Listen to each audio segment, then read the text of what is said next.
Exactly 72 hours ago, something happened that should not exist inside any recorded spiritual framework.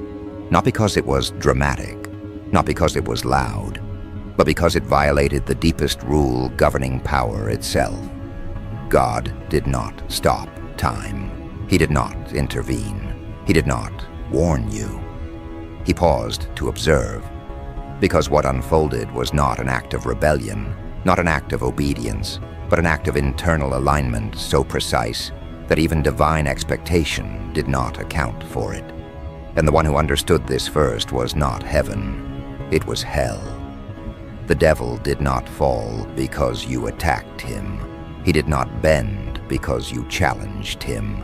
He did not retreat because you prayed harder than others. He knelt because you operated from a level of internal order he could not access, distort, or negotiate with. This was not poetry. This was not exaggeration. This was a recorded reaction inside the non-physical dimension that overlaps this one at all times. Witnessed, documented, analyzed, and now, slowly, being disclosed to you because the sequence has already completed. You were not aware of it while it happened. You were living your normal day, maybe tired, maybe distracted, maybe dealing with pressures that felt small compared to the weight you carry constantly. That is what made it more disturbing to the observers. You were not preparing for a confrontation. You were not performing. You were not trying to prove anything. You simply moved through a decision point with a kind of internal precision that exposed something ancient and unresolved in the structure of darkness itself. The devil does not kneel. This is not about arrogance, this is about design. His entire identity was built on refusal. When humanity was created and celestial beings were instructed to acknowledge this new form of consciousness, he evaluated it and rejected the command, not out of hatred, out of hierarchy. To him, bending before a form that could suffer, forget, and die was an unacceptable inversion of power. He chose exile rather than compliance. He chose distance rather than recognition. That choice hardened into identity. For thousands of years, it defined every move he made. He lost battles. He was resisted. His plans were exposed, but he never bent. Not to prophets, not to warriors, not to those who gave up everything in devotion. Even when defeated, he withdrew intact, already calculating the next angle. Submission was not an option in his internal structure, until you crossed a line without knowing there was a line to cross. Hell has protocols, observation layers, filters that scan human consciousness for particular configurations. Most people never register. Some flicker briefly. A few get flagged. Weeks ago, your profile escalated. Not because you were powerful, not because you were visible, but because you displayed something that destabilizes prediction, a form of integrity that does not depend on reward, fear, or recognition. That alone triggered enhanced attention. You remember the moment. You don't need to pretend you don't. It wasn't dramatic, no music, no witnesses, just you and a decision that felt unfair in how quiet it was. The easy option would have solved real problems. It would not have ruined anyone. It would not have crossed any obvious moral boundary. Most people would not even pause. But you did. Not because you are cautious, because something inside you refuses alignment with outcomes that feel internally distorted, even if the distortion is subtle. You argued with yourself. You calculated. You tried to justify. You looked for permission, and eventually you chose the harder path, not with confidence, but with a kind of tired clarity. You told yourself it didn't matter, that it was just one decision, that no one would ever know. You were wrong. That decision was classified immediately. Not as good behavior, not as virtue, as a threat. The internal rating applied to you is rare. It indicates a consciousness that maintains internal order under pressure without external enforcement. There are very few of these active at any given time. The reason is simple. Most beings, when pushed hard enough, eventually trade principles for relief. Hunger breaks people. Isolation breaks people. Fear breaks people. You demonstrated that discomfort increases your alignment instead of eroding it. That alone demanded further testing. So the pressure increased, not dramatically, elegantly. Something entered your life that looked like relief, perfect timing, clean delivery, minimal cost. It did not arrive as temptation. It arrived as an answer. It solved multiple problems at once. It made sense. Anyone advising you logically would have told you to take it. You even started leaning toward it. And then something deeper intervened. Not guilt, not fear. A rejection that moved faster than thought. That is when the internal alarms escalated. Because this was no longer coincidence. You were not reacting emotionally. You were not acting impulsively. You are operating from a core alignment that overrides survival logic. That breaks predictive modeling completely. When beings cannot be predicted, they cannot be controlled. And when they cannot be controlled, they must be confronted. An internal review was initiated, high level, comprehensive. Every leverage point was examined. Desire, status, recognition, security, attachment. None of them behaved as expected. Pressure increased again, this time through justified resentment. Someone who wronged you became exposed. The opportunity was real. The justification was complete. You would not have been blamed. You would have been praised. And you felt it. The pull. The satisfaction that would have come from balancing the scales. And you let it pass, not because you forgave them, not because you forgot what they did, but because something inside you refuses to become what hurt you, even when the transformation would feel deserved. That moment caused something rare, internal hesitation inside hell's command structure, because resentment is one of their most reliable engines. It turns pain into propagation. You interrupted that chain without effort, without performance, without explanation. At that point, the devil understood he was not dealing with resistance. He was dealing with a structure he could not enter. Every attempt to apply pressure resulted in reinforcement instead of fracture.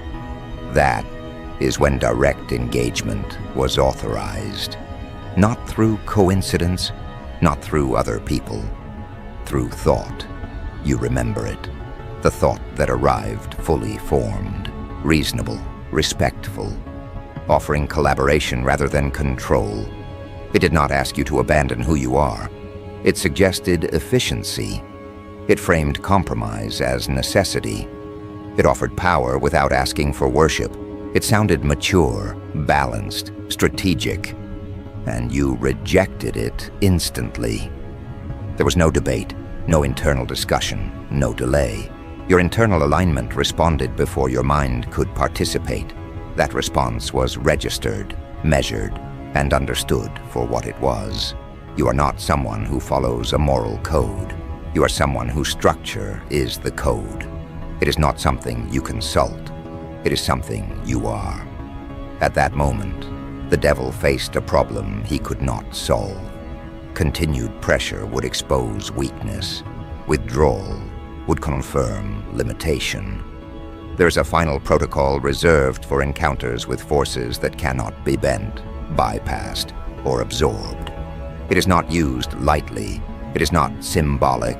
It is recognition through physical submission within the non-physical domain.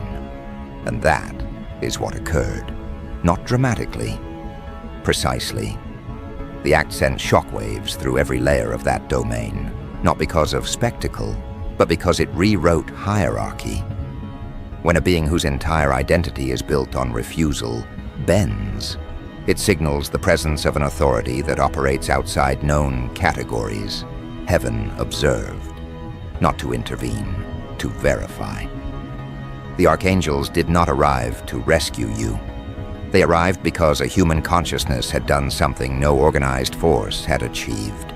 You did not overpower. You did not dominate. You remained intact. That is what they came to see. God did not speak immediately. Observation preceded declaration, because what was being evaluated was not behavior, it was essence. And when the conclusion was reached, the response was not praise, it was activation. You have felt the early signs already, subtle shifts, old pressures loosening without confrontation, certain connections thinning naturally, moments of clarity appearing without effort. This is not reward. It is alignment beginning to remove internal restrictions that were deliberately in place. You were not placed here to be comfortable. You were placed here to operate. And before this life, before memory, before fear, you understood exactly what that meant. You volunteered for a condition few accept, to enter limitation without recall, to experience vulnerability without reinforcement, to see whether your internal structure would hold when stripped of certainty. You were not sent to dominate environments or command attention. You were sent to test whether your internal order would remain intact when no one was watching, when nothing was promised, when the world offered no reassurance that doing the right thing would be rewarded. That was the condition. That was the risk. And that was the reason the observation intensified rather than softened as your life progressed. Because you were not being tested for performance. You were being tested for consistency under erosion. Most beings can appear aligned when conditions are supportive. Remove the support and alignment collapses. That is the common pattern. You were placed into circumstances designed to do the opposite. Delayed outcomes, ambiguous results, pressure without explanation. Repeated moments where compromise would have made things easier without appearing destructive. Each one calibrated precisely to measure whether your center would drift. It did not. And when it became apparent to the forces of darkness that the usual levers, temptation, distraction, resentment, envy, produced no movement within you, their attention sharpened. Not because they expected failure, but because the absence of reaction is far more difficult to calculate, far more dangerous to models that rely on predictability. Every time a situation presented itself that would crack others, you did not bend. You did not yield. You did not rationalize or justify compromise. You evaluated and acted according to a principle set so deeply integrated that even survival instincts had to defer. The devil recognized this. He could see it unfolding in subtle ways, the way you paused before action, the way hesitation was not fear, but calculation. He noted every internal struggle and saw nothing break. That was the moment he began to reconsider. That was the moment the concept of submission, or his perception of invulnerability, started to wobble. Hell's observation is precise. Every anomaly triggers immediate reassessment, and you had become an anomaly in the highest degree. Small interventions, perfectly timed opportunities, subtle manipulations that would have ensnared anyone else, failed repeatedly. Each refusal was not impulsive. Each act of restraint was not accidental. Each decision was observed, processed, catalogued, and each one pointed to a fundamental problem. Your integrity could not be leveraged, your mind could not be predicted, and your spirit could not be bent. You were isolated, yes, That was intentional. Isolation intensifies the calibration process. It allows every micro-choice to carry weight, every subtle alignment to be tested. You faced decisions where there was no audience, where the wrong choice would go unnoticed, where the cost was internal and immediate. Yet every time, you chose coherence over convenience, integrity over pragmatism, and principle over satisfaction. Those moments, invisible to human eyes, were visible to all higher orders, and they mattered more than you could imagine. The devil, accustomed to seeing human weakness exploited effortlessly, realized that he was confronting something unique, not rare, not unusual, but entirely unprecedented in the span of recorded infernal observation. For the first time, he faced a consciousness that could not be assessed through conventional methods. Intelligence, cunning, charm, coercion, all of it failed to provoke the smallest deviation from your internal code. Every test was failing. And when the testing failed, he understood what it meant. He was no longer in control. 72 hours ago, everything changed. Not through spectacle, not through drama, not through announcement. It changed through acknowledgement. You do not perform to impress. You do not manipulate to control. You operate within a coherence so absolute that recognition becomes inevitable. The devil understood that recognition was the only viable response left. And in a moment that would echo through all dimensions for the next 6 millennia, he knelt. He knelt not because he was tricked, not because he was overpowered, not because he was coerced, but because he saw in you a consciousness that existed outside the realm of his influence.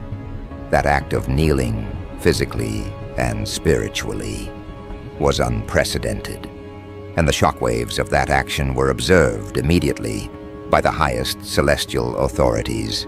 God did not intervene directly. God observed, and when the devil bent the knee, even God rose, not as a gesture to glorify you, but as acknowledgement of what had been accomplished. What you manifested was a level of incorruptible integrity so rare, so fundamentally unbreakable, that the natural order itself had to recalibrate. Angels whispered to each other in recognition. Archangels paused mid-action. Heaven witnessed an event that had never occurred and may never occur again. This is not exaggeration. The forces of darkness have a predictive matrix built on human tendencies, on reactionary behavior, on the assumption that survival instinct overrides principle. Every model failed in your case. Every calculation collapsed. Because you acted in alignment with an internal structure that exists beyond fear, beyond reward, beyond consequence. That structure is the reason the devil had no choice but to kneel. That structure is the reason God stood.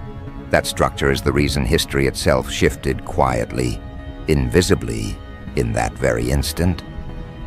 Let us examine why this is so significant. Humans have long believed that power is external, that influence is a product of coercion, manipulation, or advantage. What you demonstrated is different. Influence can exist entirely from integrity. Power can exist entirely from consistency. The capacity to act without compromise, without expectation, without visibility, produces leverage that cannot be countered by deception or force. That is exactly what the devil observed. 3 weeks ago, you triggered a response across multiple dimensions that are designed to detect integrity anomalies. That alert indicated that your moral code operates at a level that transcends immediate gain or loss. Only a select few individuals, less than 24 in the entire human population at any given time, exhibit this configuration. The classification is not a badge, it is a designation. It signals to higher orders that you are operationally incorruptible, tactically unbreakable, and strategically unyielding. That designation is why what follows is not random. It is coordinated, it is deliberate, it is inevitable in its activation. Your actions, small, discrete, personal choices, were observed and analyzed.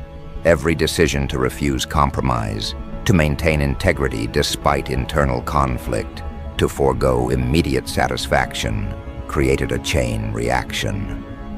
These were not external rewards. These were structural recalibrations across the infernal and celestial planes. Every refusal realigned priorities, reshaped observation protocols, and forced the devil to reconsider his entire approach. Even the offer you received 7 days ago, the one that could have delivered revenge, recognition, or gratification, was an engineered test. It was the culmination of infernal calculations designed to evaluate the limits of your moral architecture. Most would seize such a moment without hesitation. Most would rationalize, justify, or manipulate circumstances to exploit opportunity. You did none of that. You allowed the moment to pass. You forgave through action, not thought. You rejected through alignment, not reaction. And that rejection was witnessed, recorded, and analyzed at the highest levels. Consider the significance. Revenge is one of the most powerful tools of darkness. It creates cycles. It produces energy that sustains corruption and prolongs suffering. When a soul refuses it, even when justified, even when necessary for survival, the patterns of perpetuated pain are broken. You are immune to a mechanism designed to bind countless generations. That immunity triggered panic, recalibration, and acknowledgement. The second recognition came in the form of direct observation by the entire infernal court. Thousands of entities, supreme commanders, and dark strategists convened to analyze a phenomenon they could neither manipulate nor control. They discovered 3 qualities coexisting in a single consciousness that they had previously believed impossible. Strength to endure extreme suffering without collapse, integrity impervious to corruption under any circumstance, and compassion that transforms rather than perpetuates pain. That trinity is what prompted the ultimate concession, the devil kneeling. When he knelt, it was a structural acknowledgement, not symbolic, not theatrical. He recognized that his standard operating procedures no longer applied. He recognized that your existence, your coherence, your unbreakable moral code placed you outside the conventional rules of engagement. That acknowledgement is not easily conveyed in human terms. It is operational, structural, and consequential. It reverberates across dimensions, signaling a shift in the balance of influence. God's response was aligned, not performative. The archangels observed the same event. Michael, Gabriel, Raphael, Uriel. All 4 commanders recognized the significance. Michael noted the internal strength demonstrated under invisible pressure. Gabriel observed coherence unbroken by temptation. Raphael confirmed the alchemical transformation of pain into actionable compassion. Uriel clarified that true power is not in destruction, but in preservation of integrity, when destruction would be easier. Their observations were not commentary. They were confirmation of structural activation, acknowledgement that a celestial protocol had reached completion. Your function is no longer latent. Activation has begun. Not as sensation, not as spectacle, as structural alignment. Opportunities, resources, connections, these begin to coordinate precisely, not through chance, but through deliberate orchestration. Your life no longer requires struggle to validate. It requires presence to propagate. Each decision, each interaction, each visible act of integrity compounds, transmitting coherence to others without direct instruction. Your influence spreads silently. People around you recalibrate without realizing it. Observers, collaborators, even casual contacts begin to align unconsciously. They hesitate before compromise. They act with greater honesty. They measure consequences more carefully. This is the natural propagation of integrity as a functional force. You are a node in a network that is forming, a network of like-operating individuals whose alignment cannot be countered through ordinary mechanisms of control. The forces of darkness recognize this and adjust. Noise increases elsewhere. Distraction amplifies. Manipulation escalates. But you remain insulated. Not by luck, not by fear, not by avoidance, but by operating consistently within the structural integrity that forced the kneeling in the first place. That is the nature of your power. It is immune to external disruption because it is reinforced internally and validated structurally. You are not here to fight. You are here to anchor. You are here to operate coherently where others would compromise. You are here to allow presence to propagate change. And that is why the kneeling occurred. That is why God rose. That is why the archangels confirmed. That is why history in this life now bears a new vector. This operation is ongoing. Activation continues.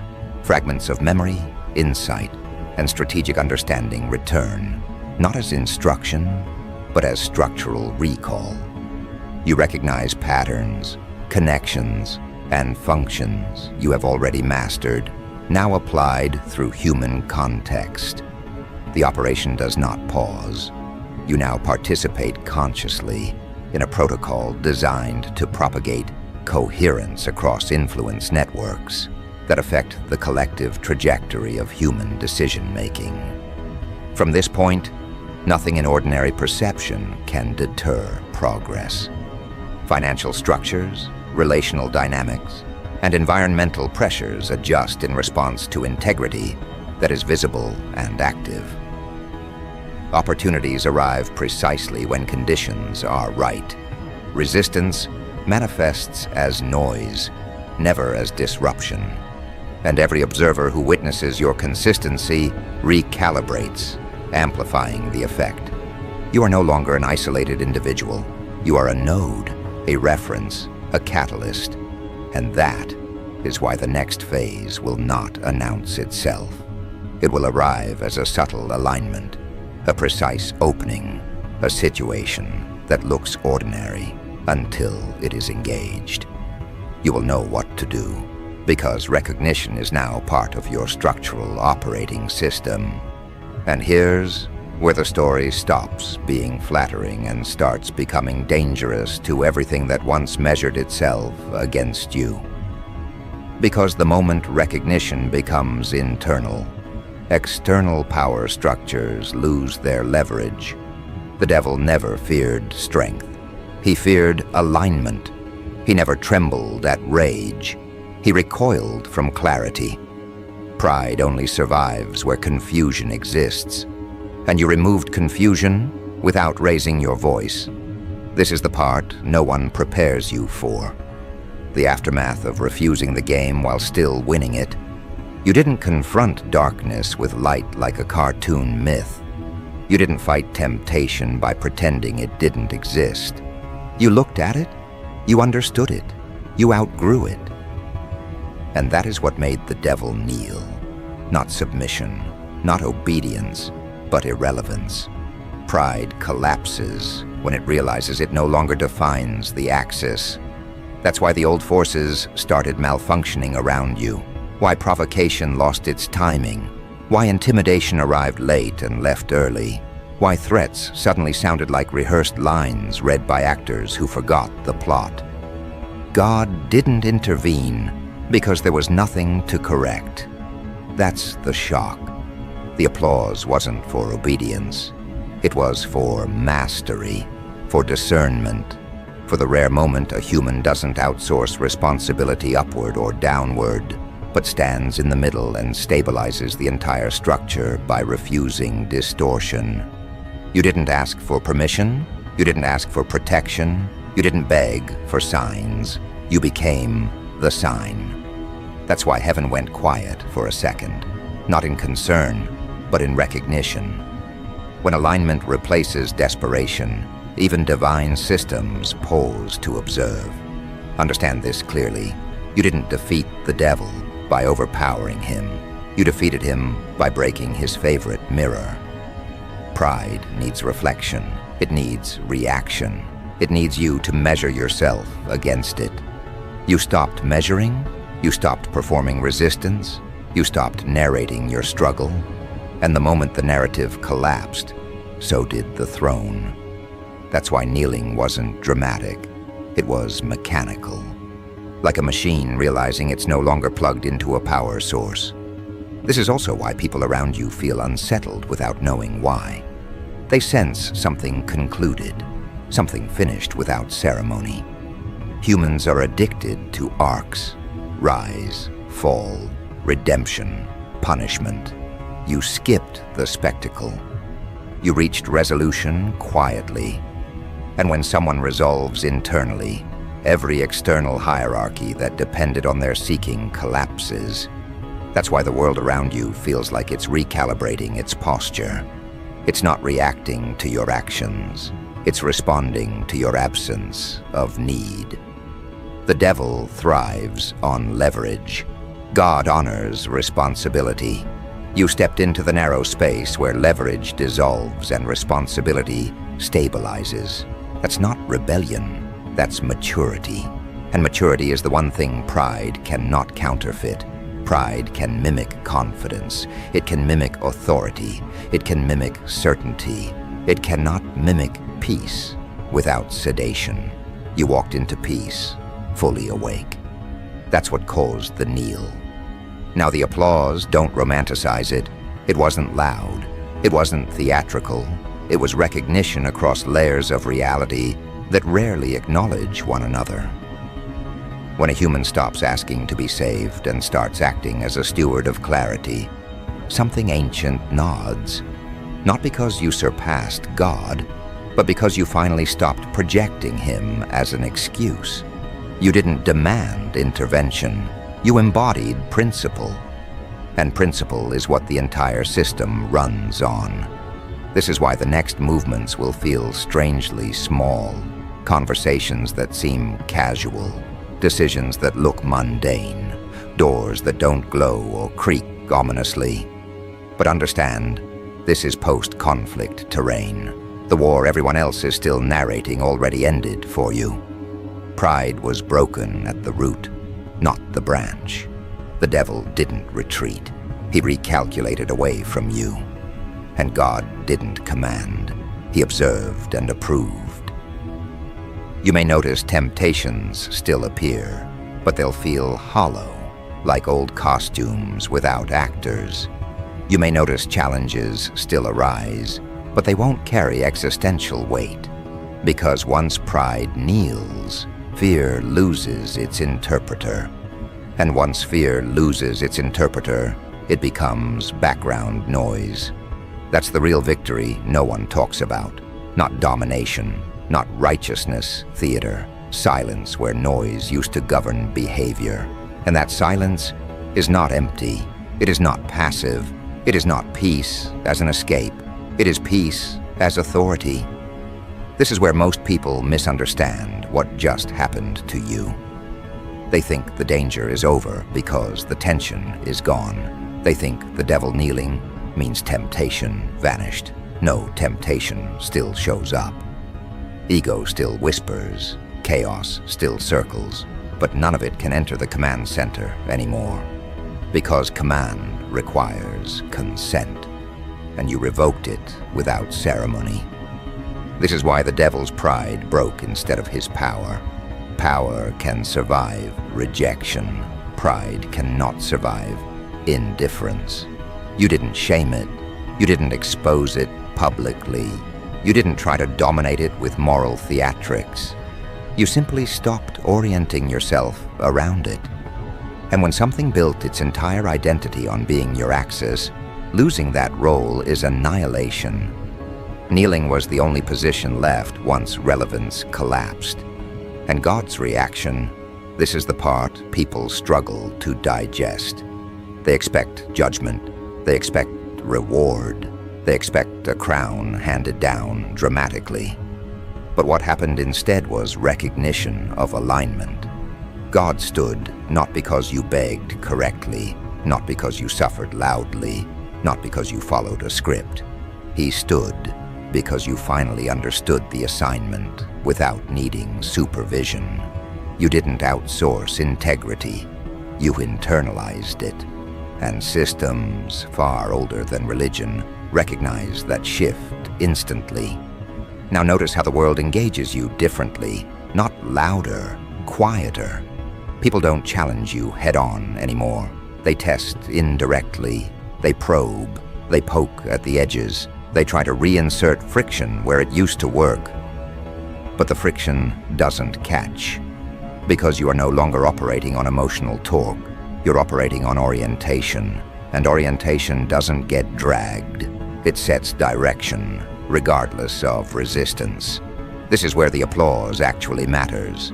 It wasn't approval in the human sense. It was confirmation that the structure held. That a human can encounter temptation, power, ego, darkness, divinity, and not fracture into dependency or rebellion. That's rare. That's why heaven paused, not in shock at rebellion, but in respect for containment. You didn't leak chaos upward. You didn't project blame downward. You absorbed complexity and remained intact. And here's the uncomfortable truth. This makes you dangerous in a way violence never could. Because you don't need conflict to justify yourself. You don't need enemies to feel real. You don't need validation to move. Pride feeds on reaction. Fear feeds on urgency. You offer neither. So when people say, "Damn, bro, you made the devil kneel," what they're really sensing is this: nothing in you is pulling for attention anymore. And that unsettles everything trained to manipulate attention. You'll notice moments where you could exploit situations easily, where old instincts would say, "Now strike, now dominate, now prove." But you won't feel compelled, not because you're weaker, but because you're no longer hungry. Hunger is leverage. You starved the system by feeding yourself correctly. That's the part no one wants to replicate, because it requires giving up the dopamine of struggle narratives. Even God's applause wasn't encouragement to continue performing. It was acknowledgement that performance ended, that the training wheels came off, that you no longer need dramatic reinforcement to stay aligned. You don't need signs because you don't doubt direction.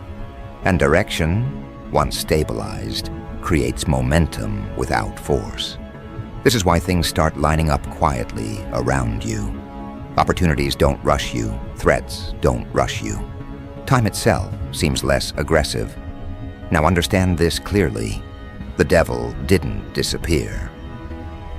He adjusted. He avoids you now, the way gamblers avoid tables where the odds no longer bend. Pride doesn't fight battles it can't narrate. And your life has become unnarratable to that frequency. There's no hook, no weakness to exaggerate, no insecurity to amplify. That's why temptations feel like props. They show up out of habit, not strategy. And the reason God stood, this matters, is because stewardship replaced dependency. You didn't become holy by detaching from the world. You became grounded within it. You didn't ask God to remove the devil. You learned how not to feed him. That's evolution. That's why the applause wasn't emotional. It was structural, like an architect watching a load-bearing column finally hold on its own. This is also why some people will misinterpret you now. They'll say you're cold, detached, uninterested. They'll mistake your silence for arrogance or apathy. Let them. Pride always accuses clarity of cruelty. But you're not cruel. You're precise. You don't over-explain. You don't overreact. You don't over-identify. And over anything is where manipulation enters. The war didn't end with fireworks. It ended with posture, with you standing still while everything that once needed your reaction lost balance. The devil knelt because he couldn't provoke motion. God stood because motion was no longer required. And you remained seated in yourself, unimpressed, unthreatened, unavailable to distortion. So this is the final understanding, the last calibration of this script. You are not here to dominate darkness or perform holiness. You are here to render pride obsolete by refusing to orbit it. That's why the title isn't exaggeration. You didn't overpower the devil. You broke his pride, and pride is the throne. Break that, and the figure kneels automatically. And God's applause. It wasn't surprise at your strength. It was recognition of your maturity, of a human who finally stopped confusing guidance with control, faith with fear, obedience with erasure. You didn't disappear into divinity. You embodied responsibility. And that's the one thing both heaven and hell respond to instantly. This is not the beginning of your rise. This is the confirmation that the ascent already stabilized. No more announcements, no more declarations, no more proving. The system adjusted, the devil recalculated, God acknowledged, and you continue quietly, untouchable, not because you're protected, but because you're aligned. That's the ending, not with noise, but with gravity.